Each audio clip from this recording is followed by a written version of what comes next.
Ah oui, ça c'est intéressant comme question. Comment trader l'action Alibaba en ligne, les groupiards? Facile. Finger in the nose, doigt dans le nez. Il suffit d'avoir accès à une plateforme de trading en ligne qui te donne accès soit au New York Stock Exchange, le NYSE, soit à la banque hongkongaise qui s'appelle je ne sais pas comment d'ailleurs. Donc voilà. Parce que Alibaba, ils sont cotés sur les deux exchanges, sur les deux. Comment est-ce qu'on dit en français? J'en sais rien. La bourse. Je ne connais pas les termes de bourse en français. Mais voilà, sur les deux bourses, quoi. Et du coup, si tu as un broker, je peux parler en français pour les trucs de bourse, moi.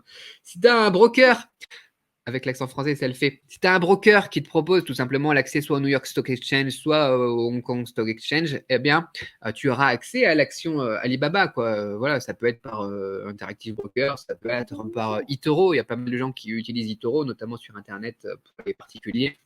Et puis, bah, tu pourras retrouver du coup Alibaba. D'ailleurs, sur eToro, tu auras l'accès à la fois au New York Stock Exchange et à la fois au Hong Kong Stock Exchange. Donc, tu pourras même choisir en fonction de si tu veux le trader par les États-Unis ou par Hong Kong. Et puis, bah, pareil, bah, voilà, c'est comme n'importe quel truc, quoi. Tu prends tes positions et puis voilà, quoi.